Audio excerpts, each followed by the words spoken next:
Michael, for the introduction. Does this work? Okay, you can hear me. And thanks, of course, to the organizers.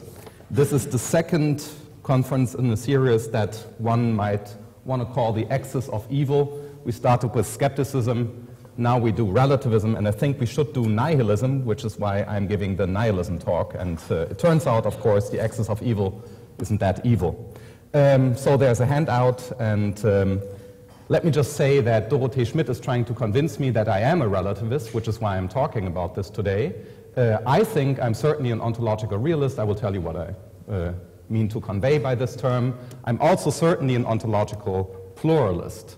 And I used to be one of those people who thought that if you're a realist, you can't be a relativist. That seems to turn out to be nonsense, and there will be quite a few talks about this topic. So today I'm really trying out whether I am an ontological relativist and what this might mean.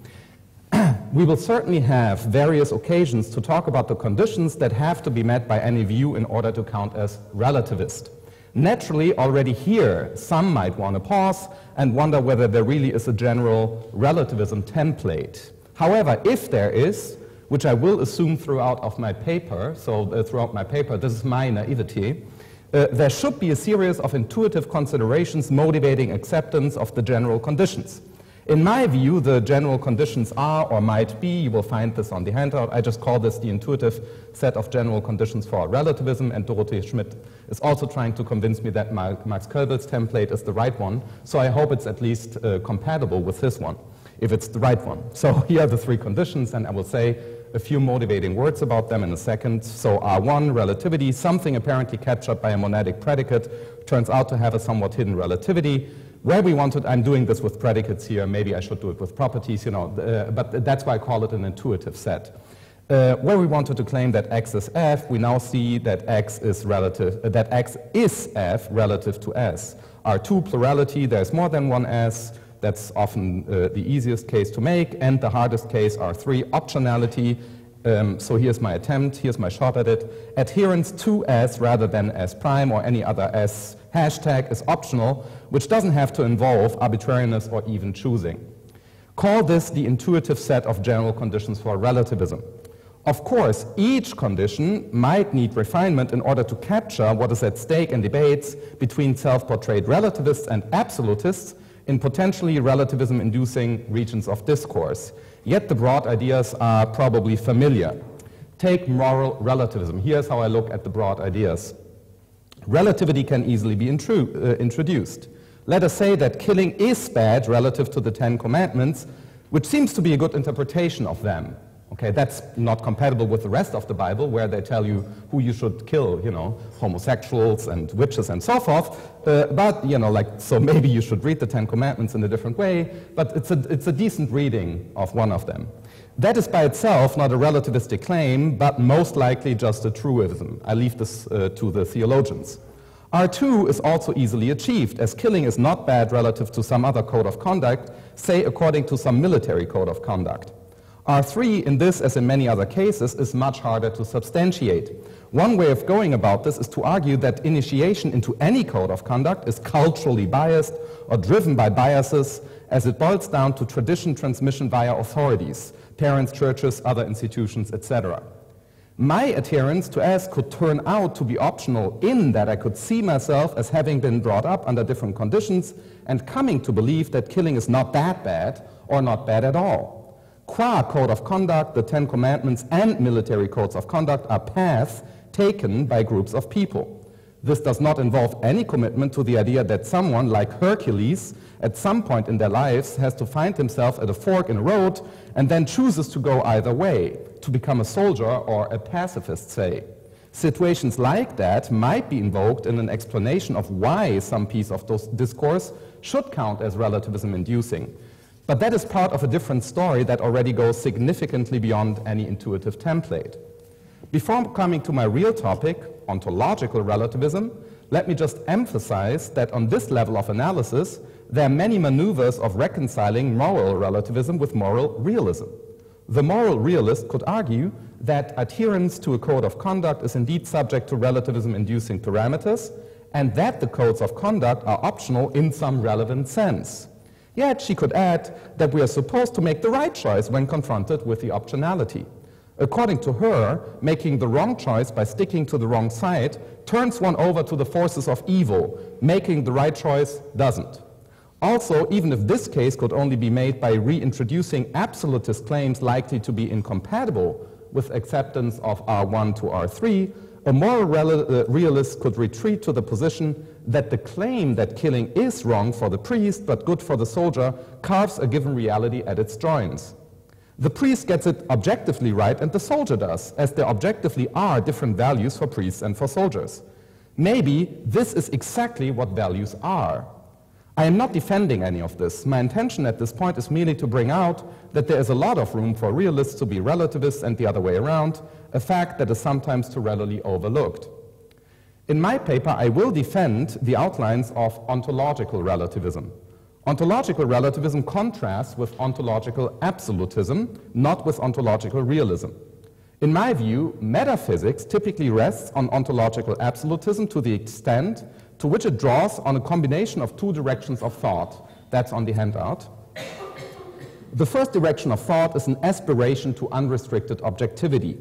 Qua study of ultimate reality, the fundamental nature of ultimate reality, the basic furniture of reality, or what metaphor you prefer, it aims at a worldview that is free from potentially distorting factors, free from mere appearances.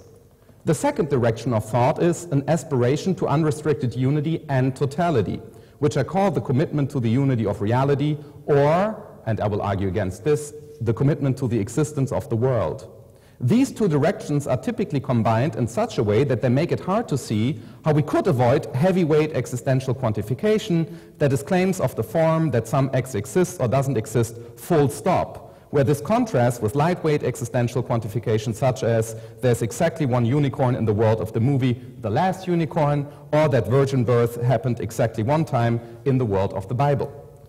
In the first part of my paper, I will present some arguments for ontological relativism. According to the intuitive template, ontological relativism claims, that's obviously on the handout, so just filling it in, OR1, relativity, the apparently monadic predicate exists, turns out to have a relativity, sometimes hidden to some people who thereby become metaphysicians. Where we wanted to claim that X exists, we now see that X exists relative to S, where S is a domain of objects, a DO. And plurality, there's more than one DO, optionality, adherence to DO rather than to DO star or any other DO prime is optional. In the second part of my paper, I will argue against the possibility of metaphysics to the extent to which it rests on ontological absolutism. So, of course, I will only argue against one particular form of metaphysics. You can say, well, there's this kind of metaphysics and that's also metaphysics. I'm not saying that this is the essence of metaphysics. I'm saying that a lot of metaphysics, the way it's practiced, rests on these two directions of thought, and the combination of these thoughts is incoherent. Part 1, ontological relativism. A recent debate in ontology pivots around a term made popular, strangely enough, by Heidegger in the wake of Max Scheler. However, in contemporary debates, the term plays a substantially different role. I mean the term meta-ontology. It appears alongside meta-metaphysics, even though it's not quite clear what the relation between meta-ontology and meta-metaphysics might actually be. It's also not helpful that many participants in this debate seem to use metaphysics and ontology as synonyms, not all of them though, which also means that meta-metaphysics and meta-ontology would probably coincide. The terminological choice to introduce meta-ontology immediately raises the question, what exactly distinguishes a first-order ontological question from a meta-ontological one?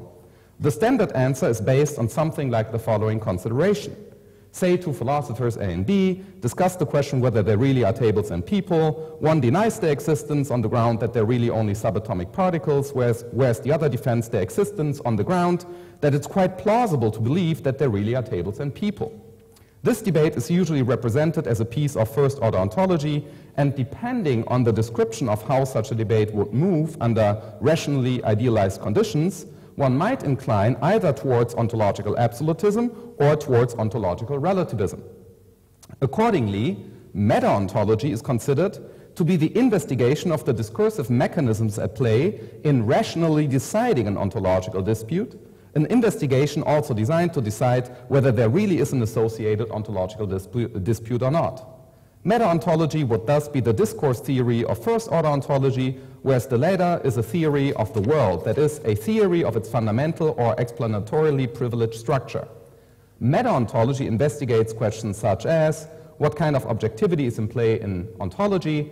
What do we agree or disagree about in ontology? Being, existence, the fundamental nature of reality, the essence of what there is, or simply about what there is.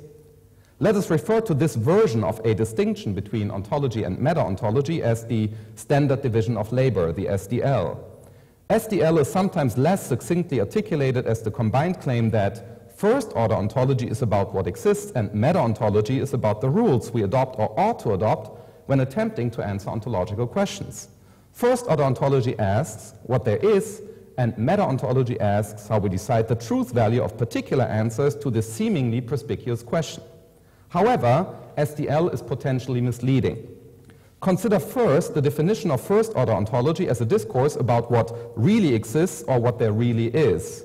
For many reasons, it seems dubious to me that the concept of real existence is opposed to existence, or the relationship between the meaning of expressions like there is, there really is, there exists, there really exists, and so forth is really clear. For example, if you think that there's just one existential quantifier regimented in the standard way, what would it mean to claim real existence in a particular case? What's the contrast at stake here?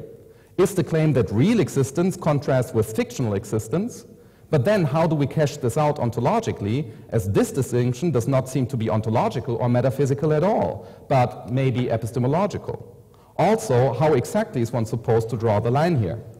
As Quine has famously pointed out, the discovery that something doesn't exist is not always tantamount to the discovery that it's a product of imagination. Existence doesn't always contrast with imagination or fiction, but always does contrast with non-existence.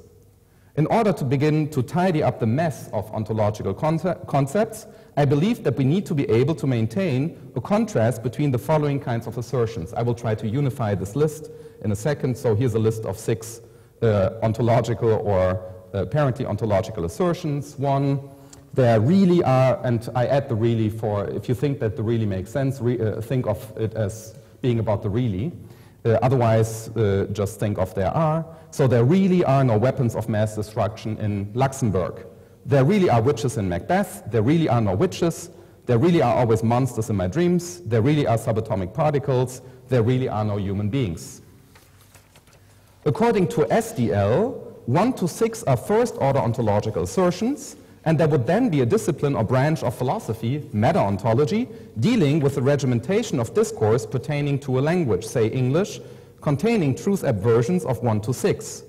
But if 1 to 6 are first-order ontological questions, we lose track of the evidence in virtue of which SDL looks plausible in the first place.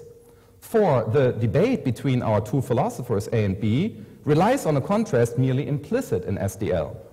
The contrast between there really being witches in Macbeth and the various ways of denying that there are witches in the universe, where the universe refers to the spatio-temporarily extended massive object whose fundamental structures and stuff are investigated by the natural sciences, is quite different from the contrast envisaged by SDL. For SDL implicitly relies on the intuitive first-order metaphysical contrast between things seeming to be a particular way and things really being a particular way. For ontology is, of course, never meant to be the project to write a long list of everything. The ontological question, what's there, cannot be answered by writing down a list of things in my hotel room, the horrifying cockroach, the comfortable bed, etc. It's rather meant to give a systematic answer according to which there really are certain things of a certain kind, in opposition to other things not really being there by not being of a certain kind. However, this contrast is unfortunately misstated if we tie it to the metaphysical question regarding the fundamental nature of the universe. This question only makes sense against the often merely implicit assumption of overall ontological absolutism. If the universe, in the sense in which I understand the term, is our reduction basis, our paradigm for when to apply Occam's razor, we not only lose Plato's beard, but also cut our throats, as there's the threat that too few things exist in the universe. Razors, beards, and throats had better not disappear in the ontology room. If I observe that there are really witches in the Blair Witch Project or in Macbeth, I might be asserting, for example, that the witches are not only imagined by characters in the movie or the stage world, which is quite different from asserting that witches come with the fundamental structure of the universe. It is therefore not at all indispensable to think of existence questions as tied to the assumption that there is such a thing as unified reality containing the right kinds of things, namely the things that really exist. There's another observation which I'm claiming calls into question SDL. Let us call an emphatic existential assertion any assertion to the effect that there really is X or that X really exists. Now consider the case of negative emphatic existentials. To deny that there really are witches when confronted with a suspicious case may mean quite different things. If I deny that X is a witch on the ground that only subatomic particles exist, I'm claiming something quite different than someone who, more reasonably I suppose, maintains that there really are no witches on the ground, that no woman is a witch, when the later term is superstitiously understood, say in the way in which Luther introduces this in his March 3rd, 1526 lecture on witches, quite a remarkable text, by the way. If you ever thought that Protestantism is more rational than Catholicism, read that. That's what I mean by superstitiously understood, and does not refer to people disguised as witches on Halloween, say. As a matter of fact, I believe that we ought not to believe that there really are no witches on the ground, that they're really only subatomic particles. I think that would be quite irrational. Instead, we ought to believe that there really are no witches on the ground, that it's ethically harmful to believe that there really are witches for any of the reasons or pseudo-reasons which have been given for such a claim. If someone told me that according to his layman opinion, he believes that there are far too many witches in his neighborhood, even though metaphysically there are of course no witches because there are only swarms of particles, I would regard my interlocutor as very deranged. Honestly, if someone literally believed that I did not really exist on the ground, that there are only subatomic particles, this would already be a maddening situation. But the situation in which someone, layman, believes in witches but physics professor wife suspends his belief might even be worse.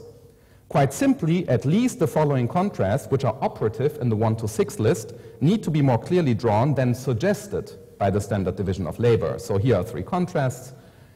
Contrast 1, witches versus subatomic particles. Contrast 2, witches versus women. And contrast 3, witches in Macbeth versus witches in our solar system. It has been quite important historically to recognize contrast 2, i.e. witches versus women, as an ontological contrast, whereas C1, namely witches versus subatomic particles, looks like a rather artificial, maybe even meaningless contrast, and C3, i.e. witches in Macbeth versus witches in the universe, is a contrast most sane modern adult human beings are equipped to draw on an everyday basis. I could add, of course, there are further contrasts, such as witches in certain scenes in the first part of Faust I and witches in the second part of Faust I. You could argue that there's exactly one witch in Faust I, namely the one which gives the hallucinogenic drug to Faust, and then he imagines the rest of the play.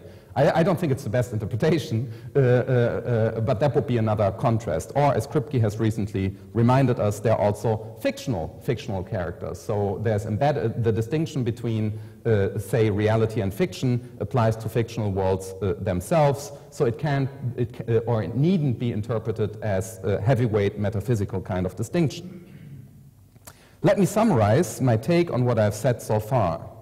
First, I do not believe that the underdetermined question whether there really are witches is a well-formed question of ontology.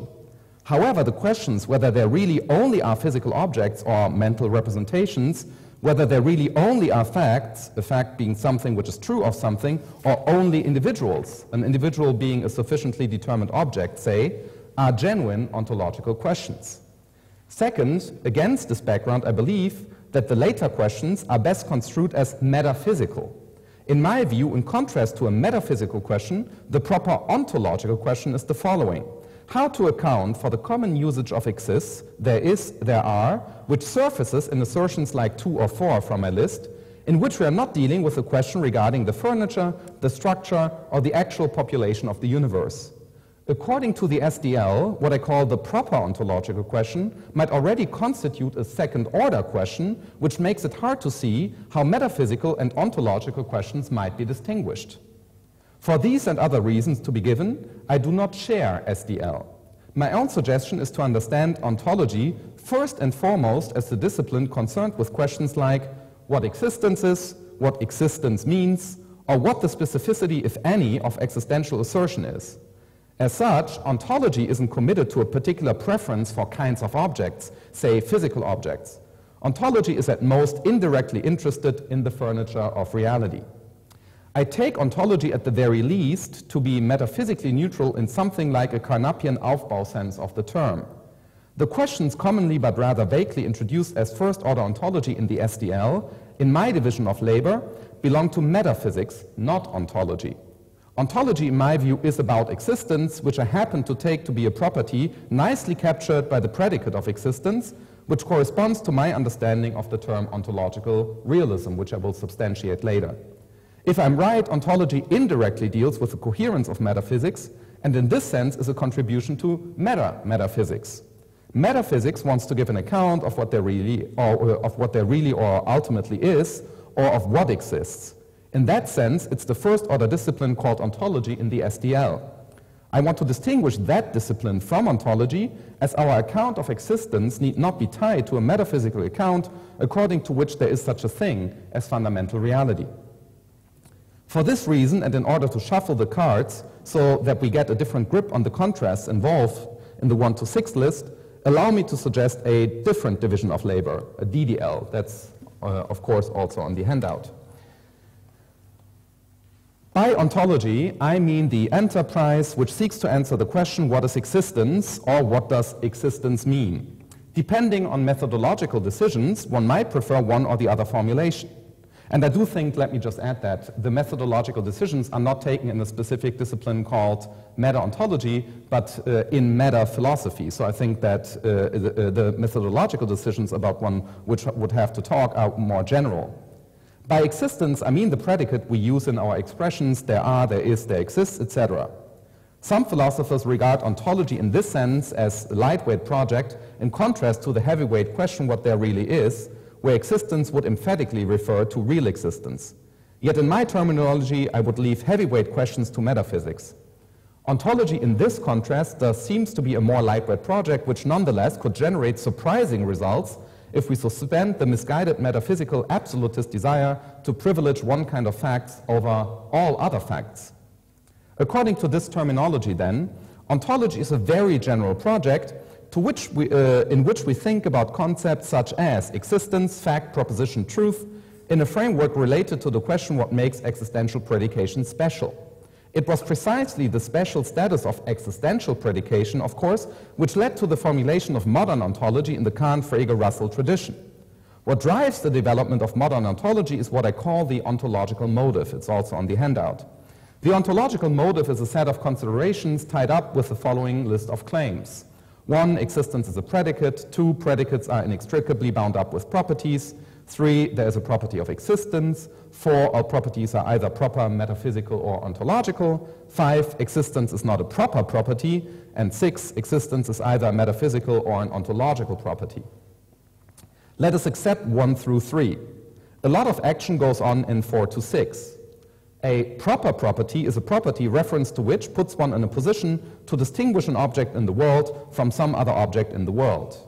Now, all objects in the world seem to exist, therefore existence is not a proper property. This train of thought typically either tacitly assumes or takes itself to be an argument for the position that to exist just means to belong to the world, to be part of it, or to be present in it, or to occur in it, etc., whatever your metaphysics now is. The fact that up quarks and moons exist would be the fact that they belong to the world or are part of it. Non-existence would accordingly be absence from the world. Round squares and the current King of France are absent from the world. On this construal, which I will take away later, existence would be a metaphysical property, where a metaphysical property is a property characterizing world membership. If for something to exist just is for it to belong to the world, then existence might even be the paradigmatic metaphysical property. Ontological properties, on the contrary, are properties characterizing objects insofar as they are candidates for having proper properties. Being self-identical, not making contradictory propositions come out true, being different from all other objects, being possible, and existence are traditional candidates for ontological properties.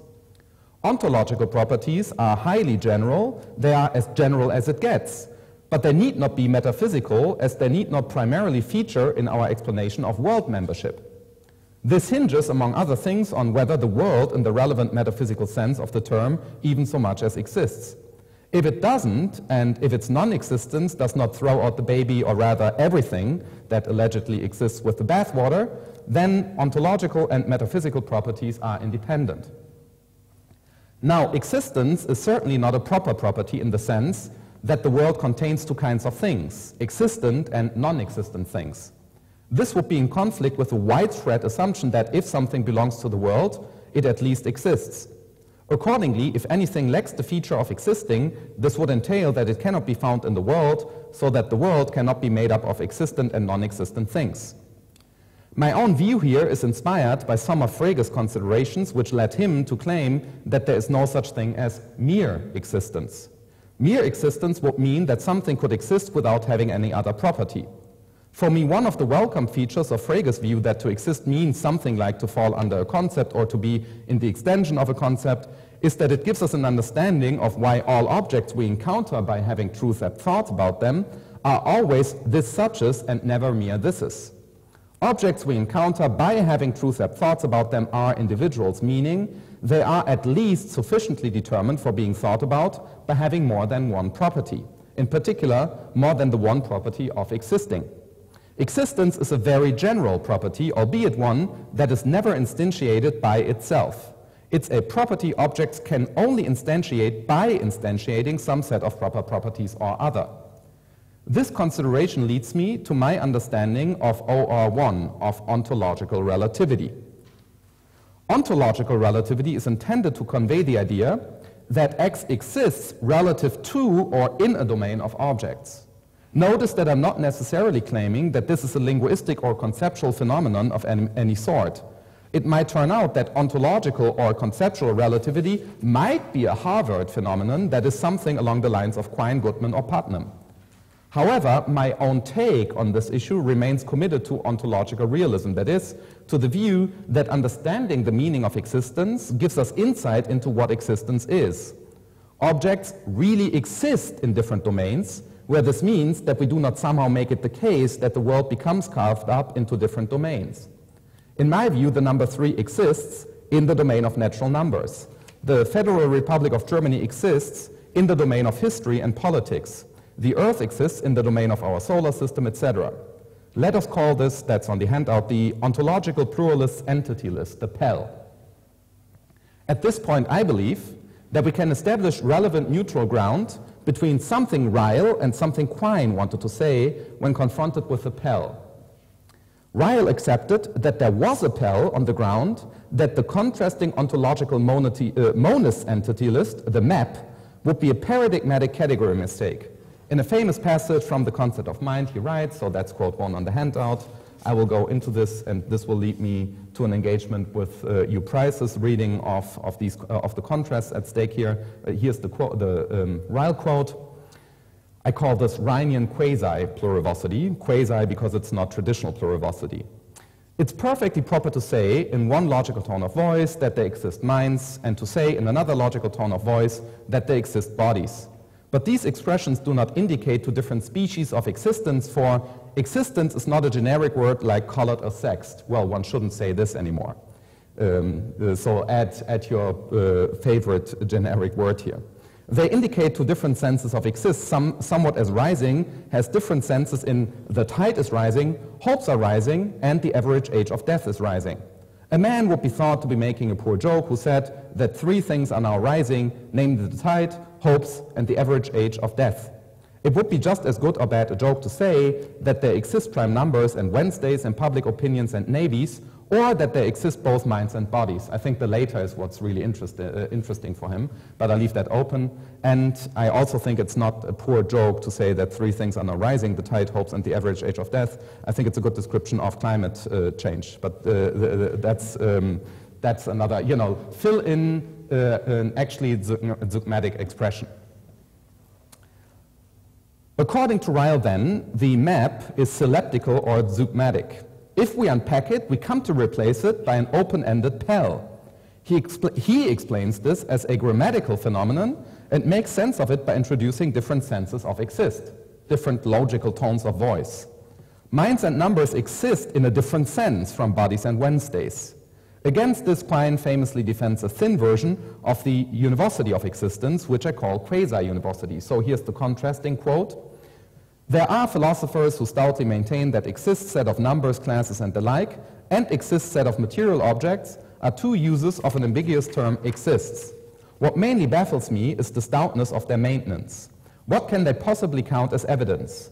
Why not view true as unambiguous but very general, and recognize the difference between true logical laws and true confessions as a difference merely between logical laws and confessions, and correspondingly for existence, end of quote.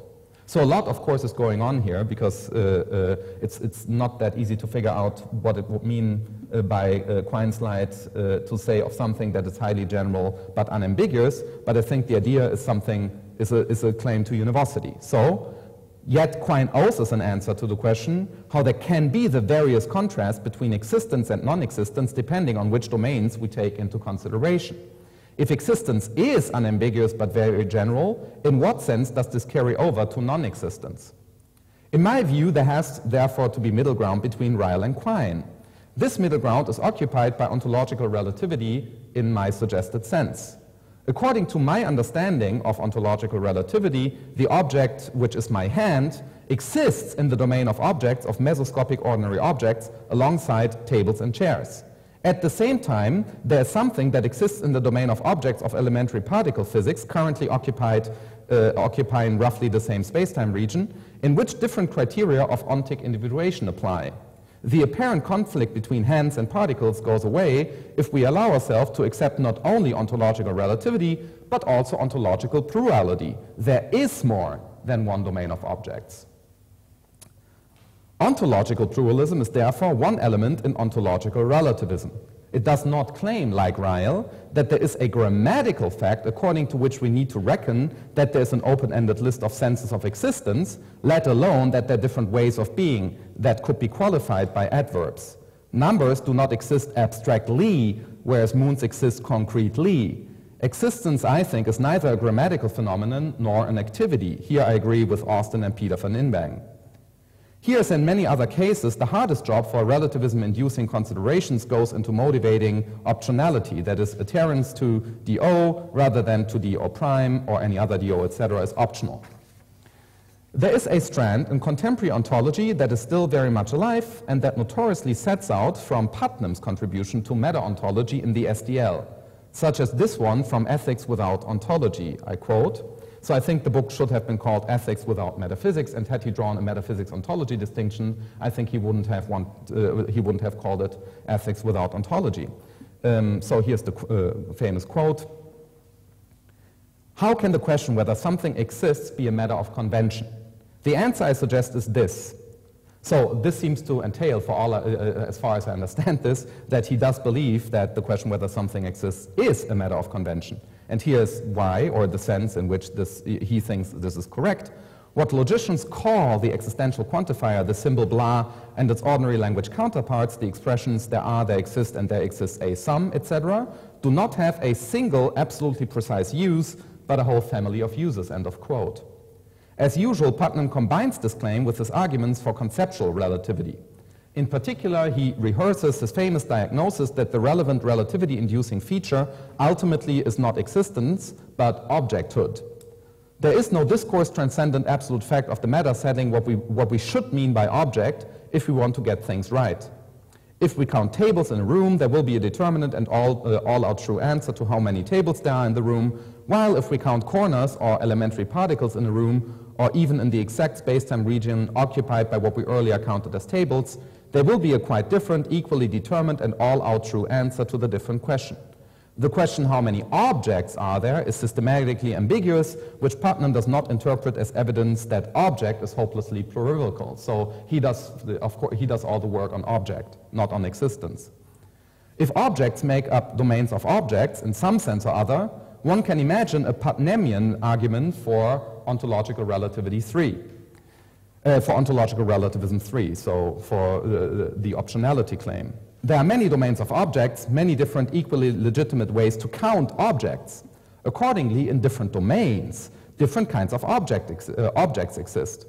This is why there is a sense in which the question what exists can only be answered if a kind of conventional, with a little glossing over optional, parameter is fixed. Eli Hirsch has elaborated this in terms of an ontological view, quantifier variance, which basically says that there is no uniquely best language with which to describe the world. And crucially, he wants to think of quantifier variance as a realist claim. Here's what he says, and I will draw the contrast differently so that you get a different picture. So that's quote 4 on the handout. What varies in quantifier variance is only the language. Everything else remains the same. An anti-realist conception in which varying the language somehow changes all of reality is an entirely different story, end of quote. However, both Putnam and Hirsch want to characterize their views as being about language, or rather, about language's function of describing the world, or all of reality. But this means that they are still committed to the world picture according to which there is a unified world that is described in different ways.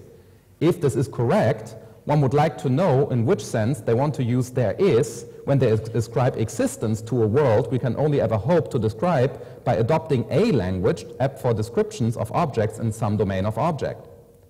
I have found no answer in their recent work that goes beyond impressionistic remarks probably designed to keep crazy forms of metaphysical anti-realism out of the ontology room.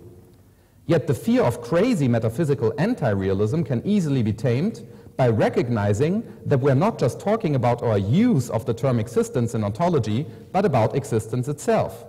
When we say that there are galaxies, we are not carving up a single all-encompassing world that we might also carve up in a different way.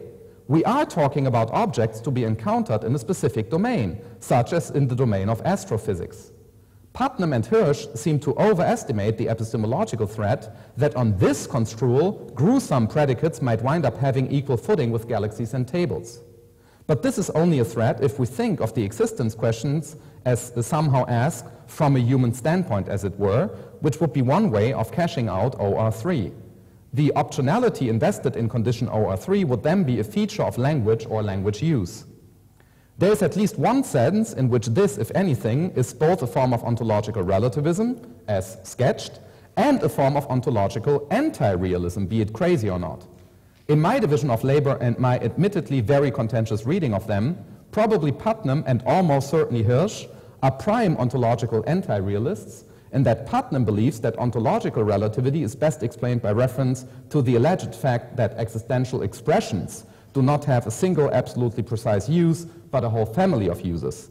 Hirsch accepts this, but is eager to point out that quantifier variance, which is his interpretation of Putnam's point, does not have undesired anti-realist repercussions in metaphysics. Ontological anti-realism, so understood, seems attractive because it provides us with reasons for accepting a good version of ontological relativism. But why would one believe that ontological relativism is incompatible with ontological realism? One reason I can imagine is that there is a lingering confusion of metaphysical and ontological realism.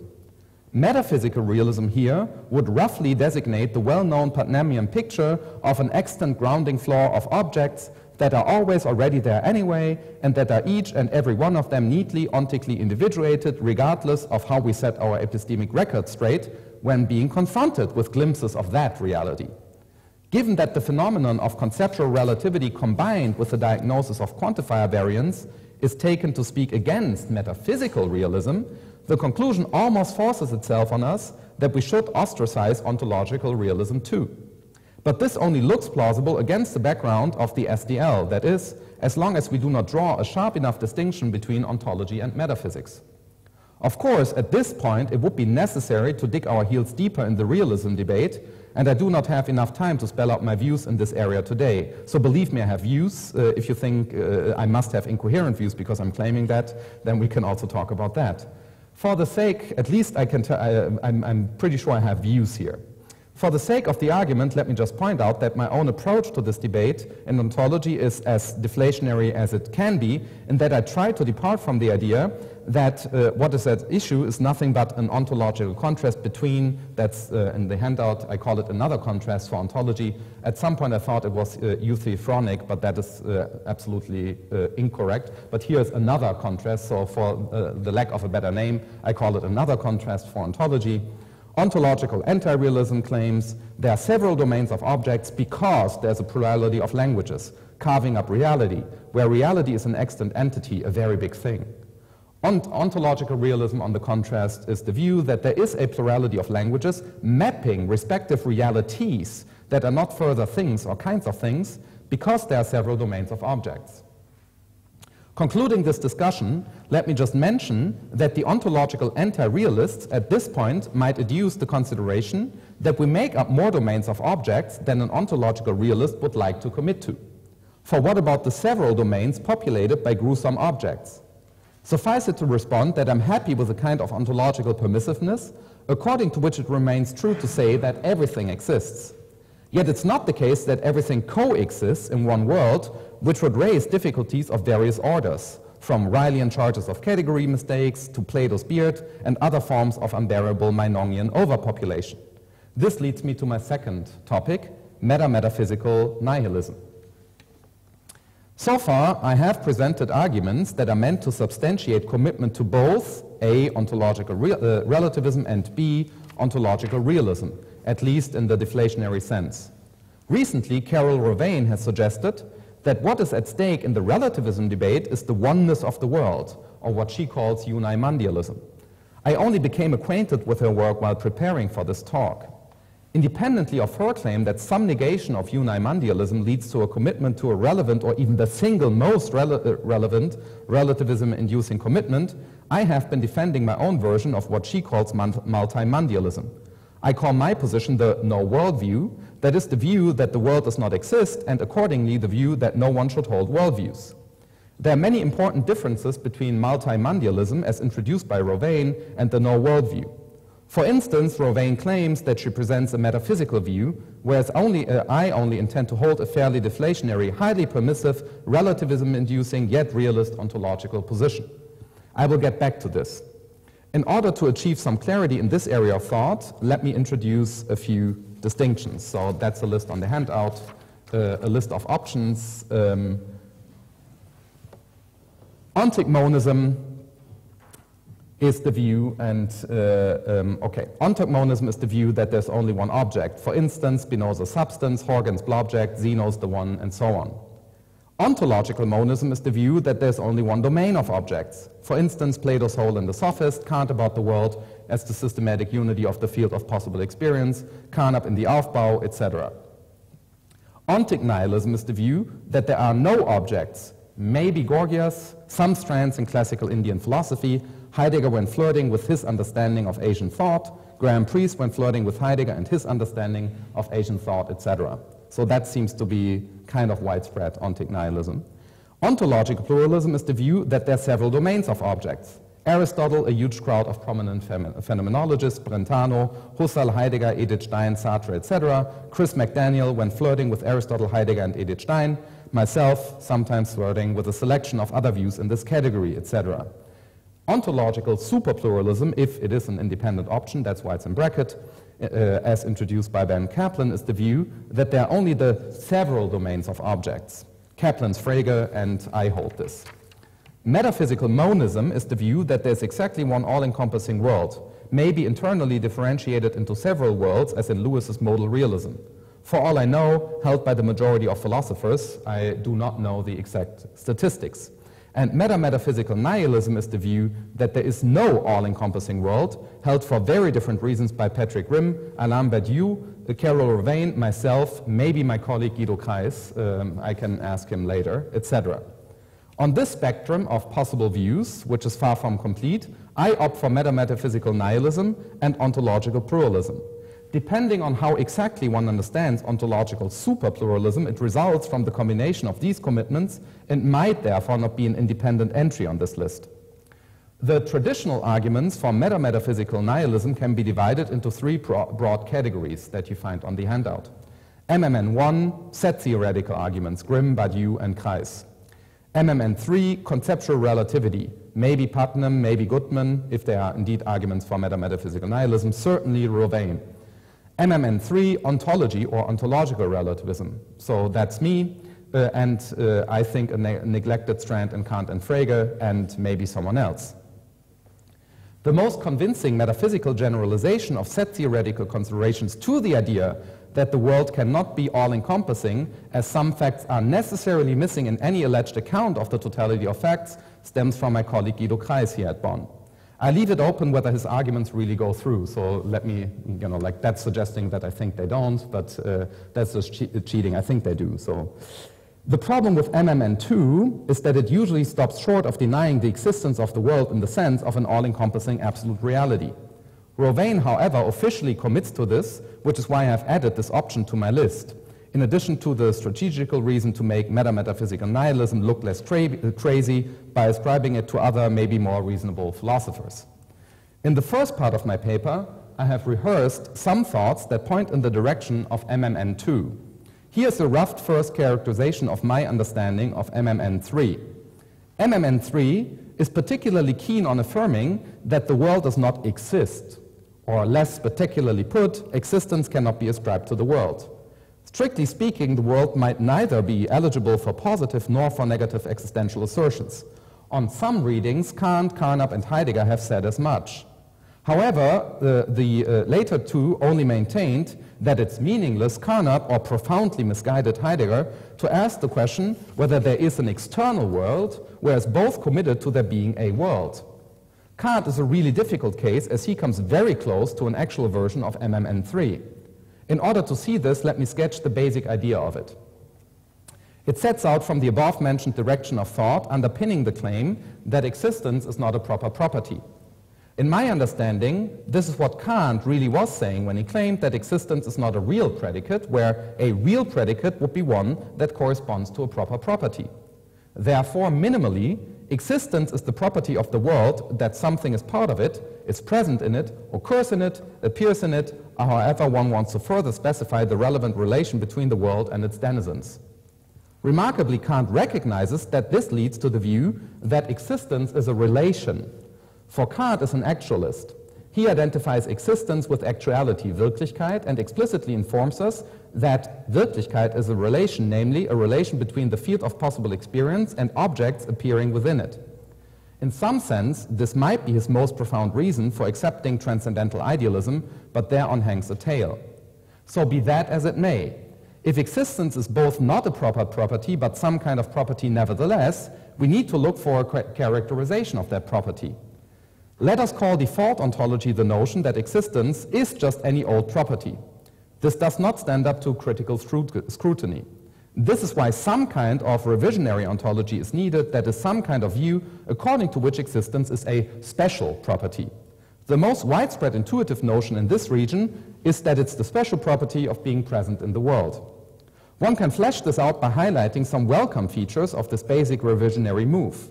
For instance, it can be employed when making sense of the idea that nothing merely exists without further qualification. Whatever exists is such and so. The reason for this is not that descriptions are glued to description-free bare particulars which ultimately merely exist. For the idea of objects merely existing without being this or that kind of object might result from confusing existence with a special yet proper property. Arguably, the traditional idea of substances as essence derives from the idea that there are special yet proper properties, which I call super proper properties. Yet even if there are super proper properties, existence isn't one of them.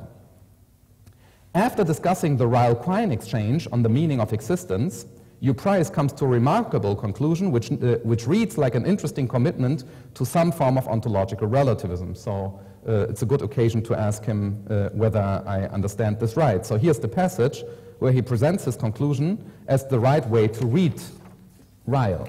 So Hugh Price on how to read Ryle, quote 5. Terms such as exists and true are not ambiguous, for they serve a single core purpose in their various different applications. In that sense, they are univocal but very general terms, as Quine himself suggests. In virtue of the pre-existing functional differences, this is what got me attracted to the quote in the first place, because I think that existence is, so let me just give you my terminology and then a terminology-free description of the idea. I do think that existence is a relation between what I call a field of sense and its denizens. So for something to exist is to appear in a field of sense, or less terminological, for something to exist is to belong to a domain. That's what it is for something to exist, and I think that that relation is functional and not substantial. This is how I put this, which is why, in virtue of which is why I was really attracted by the quote, but I might just read my understanding of functional into it. Let's see. In virtue of the pre-existing functional differences between the concepts with which they associate, however, the different applications of these terms are incommensurable in an important sense. Many terms in language seem to fit this pattern in having a single core meaning or function with application in several quite distinct cases. So and I think existence is exactly like that, in that to be part of the domain of natural numbers is this, and to be part of the domain of history is that, and to be part of the universe is that. So even though in all three cases there's a single core meaning or function, the application in the several quite distinct cases gives us quite different results. And this is how I understand ontological pluralism. A good example is the term Ryle himself offers by way of comparison with exists, namely rising. Rising certainly has a core meaning. It refers to the increase in some quantity over time. But in virtue of the incommensurability of different kinds of quantities, different risings may themselves be incommensurable. It doesn't make sense to ask whether the average age of death is rising faster than the cost of living, for example, end of quote. I think that's a good way of repairing the Ryle problem with the dogma that I pointed out. Arguably, many other terms that metaphysics wants to take credit for, such as substance, essence, property, object, the modalities, and truth, function like existence roughly as described by Price. According to the DDL, and I come to my very brief conclusion, these terms therefore should not be delegated to metaphysics, but rather be studied by ontology. Ontology differs from metaphysics at least in that it draws a distinction between the analysis of highly general terms and a genuinely substantial first-order account of the furniture of reality. We are never in the business of limiting the true and ultimate structure of reality because there is no such structure. Or rather, ontology does not rest on the assumption that there is or even could be such a structure. We can talk about existence questions in a fully objective and realism-assuming way without committing to the idea that existence applies to objects in the way in which, say, the property of greenness or that of being an electromagnetic wave applies to material objects. Thank you for your attention, and I'm looking forward to the discussion.